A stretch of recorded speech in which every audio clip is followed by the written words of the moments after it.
There's something about the aroma of food in the kitchen that just makes a house feel like a home. Over time, as I've learned more about supporting hormone health and overall wellness, I found myself drawn to making more from scratch, not just for the flavor or savings, but for the way it supports my body and nourishes my family. Today, I'm sharing a little peek at what I made from scratch last week. If you love natural living, homemade food, and the rhythm of a slower, more intentional home, I'm so glad you're here.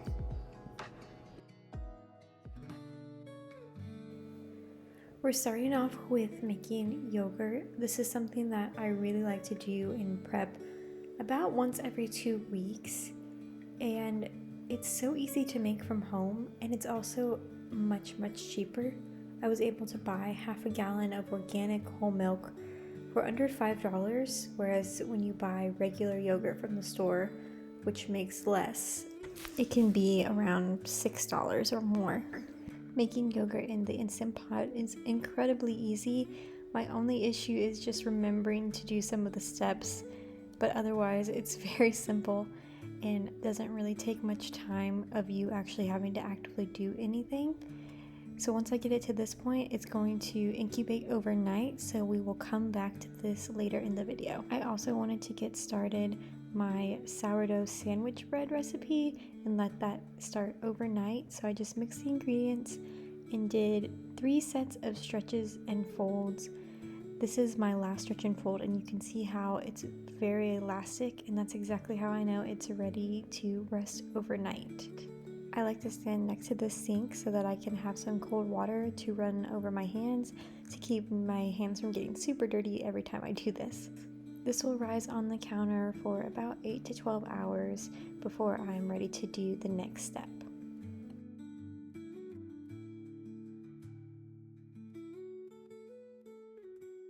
It's the next day, and I'm going to get started on some more foods that I like to keep ready around the house to snack on whenever.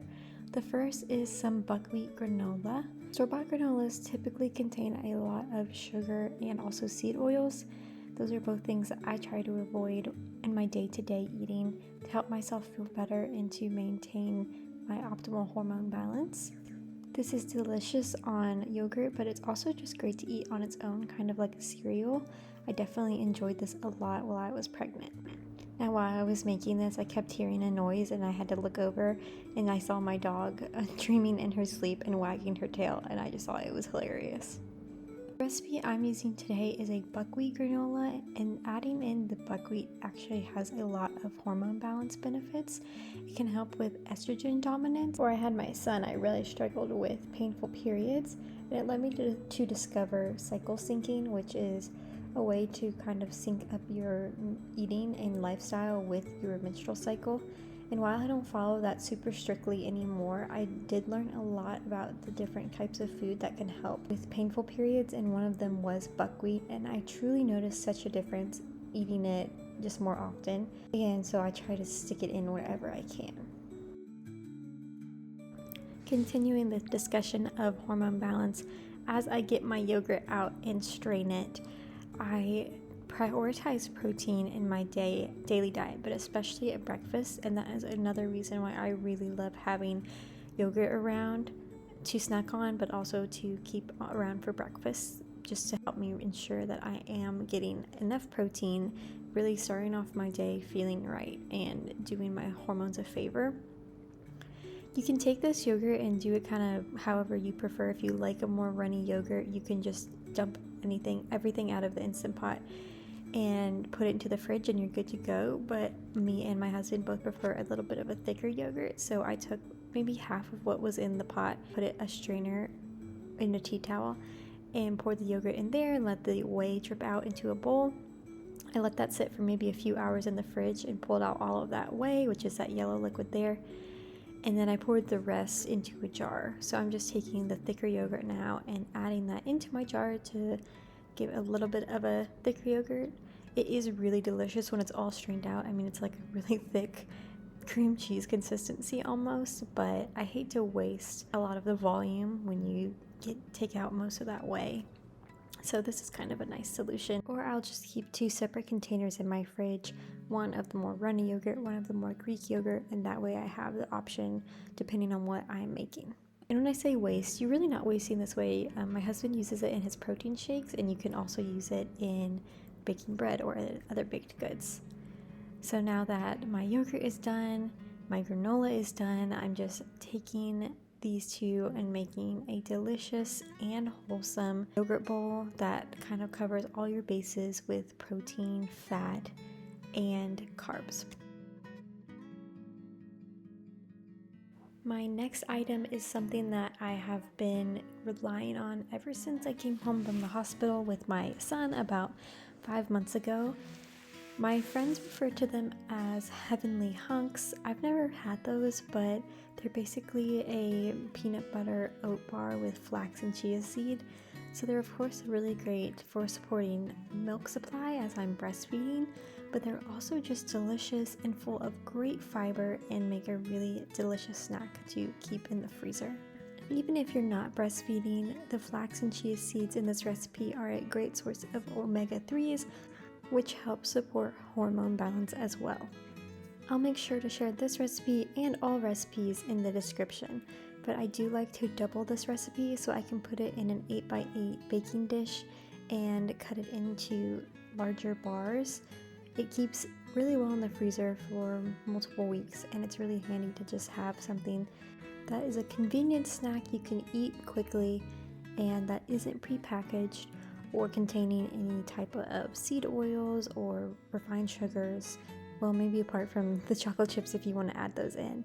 But they're also definitely kid-friendly and are great to take on the go or to take to work. They are just sweet enough to feel like a really delicious little satisfying afternoon snack.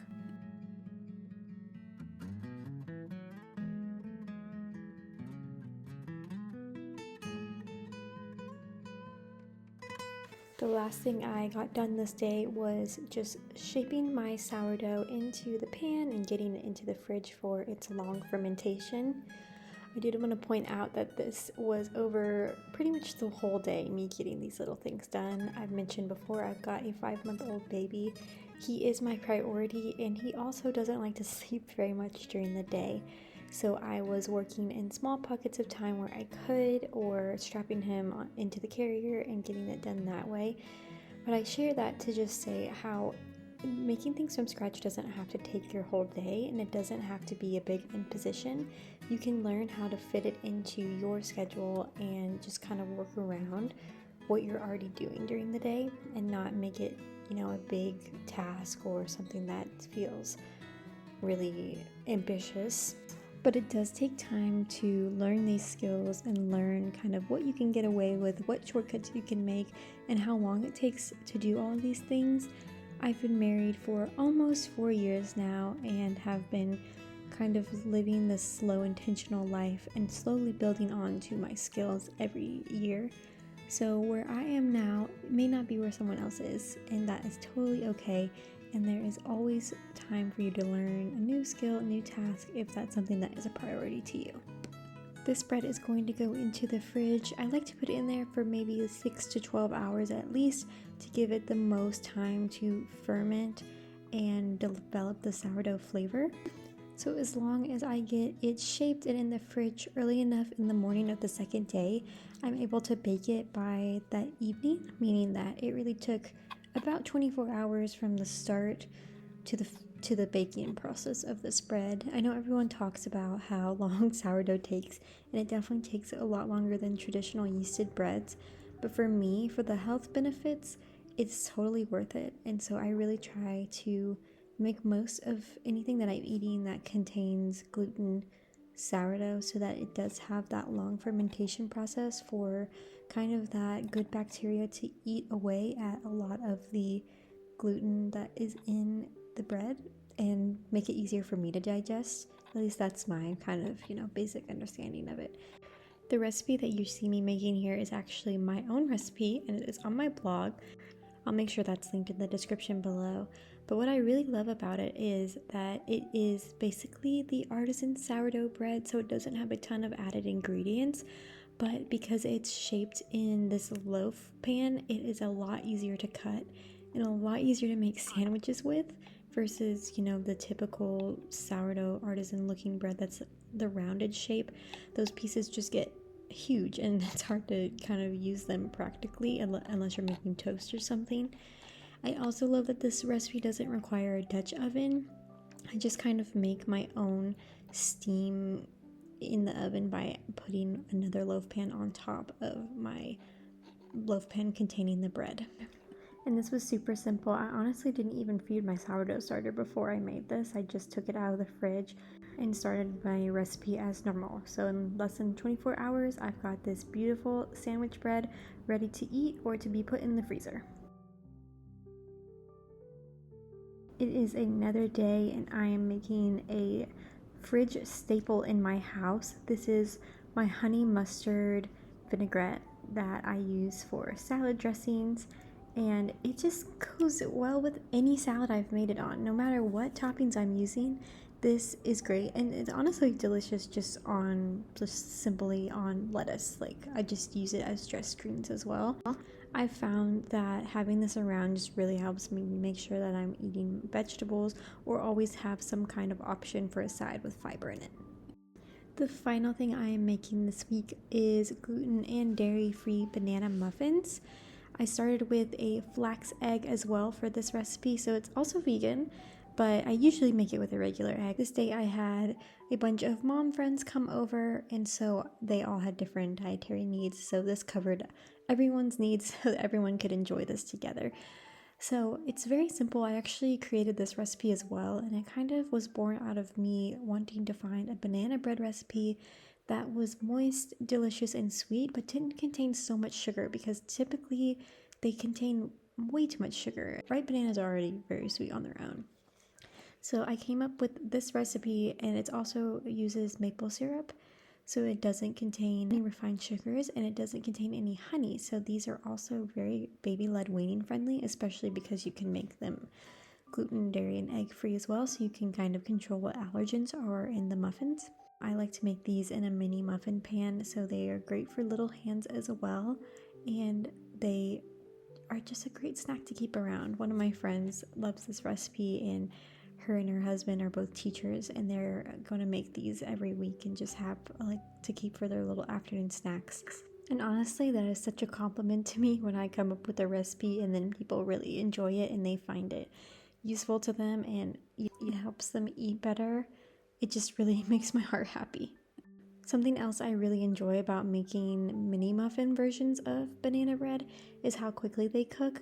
I find that the hardest part of cooking a regular banana bread is it takes over an hour to cook, and oftentimes I'm throwing something in the oven because I need it for people coming over last minute or something I'm craving, and I just really don't want to wait over an hour for it to bake, and then oftentimes it still doesn't even quite bake all the way through.